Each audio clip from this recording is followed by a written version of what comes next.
Hello, welcome to Pickle's Garage. Today we're going to be looking into a fuel pressure regulator sensor issue. So first let's go ahead and connect our OBD.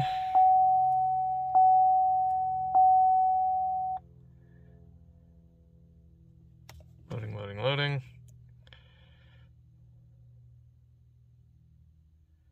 So what you'll get is we have 3 codes now. When I first selected, I only had the 1, so let me go through this.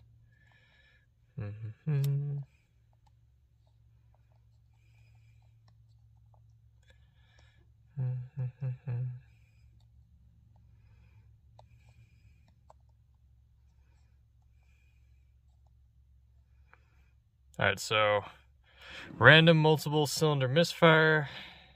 We have cylinder 5 misfire, and we have the fuel pressure regulator 1 performance. So I think these are cascading, so it's just because of this issue. The computer's freaking out and it was misfiring. But the funny thing about these, and what you'll notice with a lot of sensor related issues, is it's temporary, right? So it'll run absolutely terrible, undrivable, probably goes into limp home mode, and then you'll sit there and idle for 2 seconds, then all of a sudden you'll go back to normal. If it's a mechanical issue, odds of that happening are extremely slim. So this is most likely related to this, and I'm going to show you what I'm going to replace to fix this, and that should take care of my misfires and my multiple random cylinder misfires. Alright, so first off, what are we looking at? So this is the fuel pressure sensor regulator. It is the one that is connected directly to the tank, and then there's also one that is a lot bigger, and that is connected to the rail. Because it gave me a bank sensor 1, I am assuming that it is related to this specific piece, and naturally this video will confirm or deny that by the end.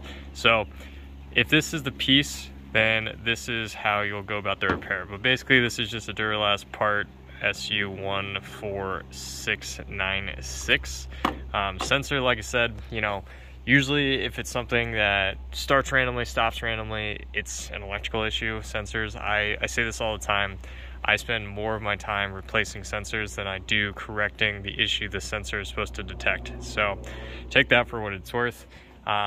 Let me first show you step 1. So you're going to go to your passenger side, and you are going to want to relieve pressure because these lines are pressurized. Naturally, that's what the switch is supposed to be detecting.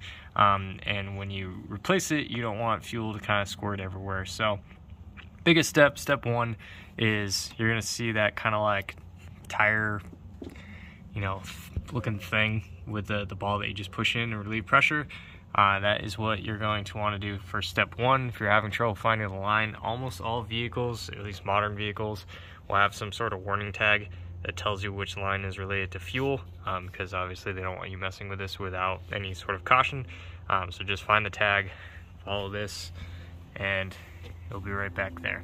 So some people have tools, let me just try and focus on it. Some people have tools where you can kind of connect something to it and then relieve pressure from a different distance. I don't. I'm just gonna press it and just be very cautious. I'll probably put a rag around it just so if anything does escape vapor-wise, I'll kind of catch it so I don't have a bunch of fuel on my engine. Always be super careful with this, but that will be step 1.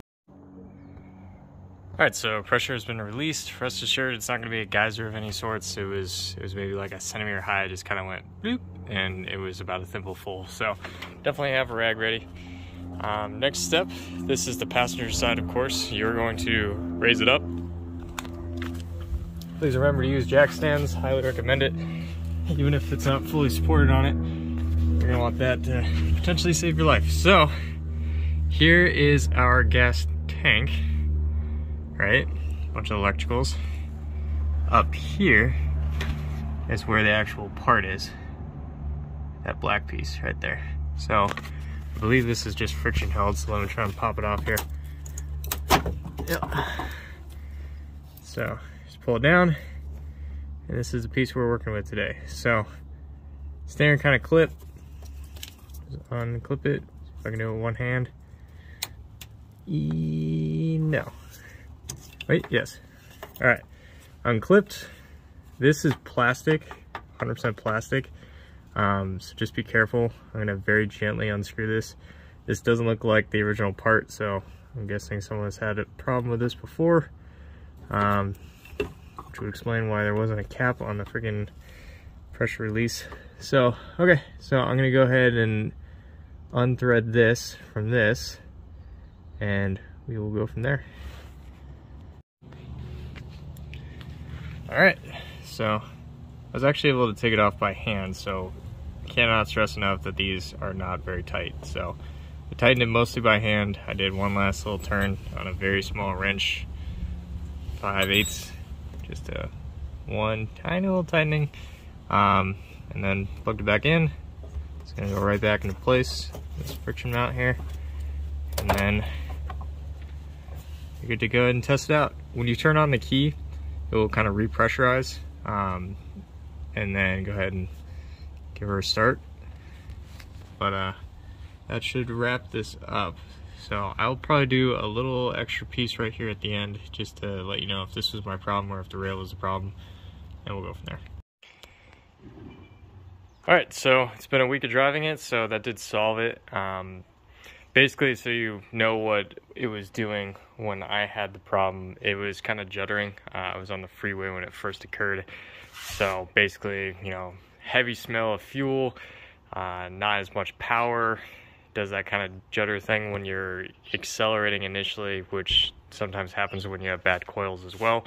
But yeah, so when I went to start it the very next time after I had stopped, it had a really hard time starting. It was having multiple misfires, and that's when I started getting the additional codes.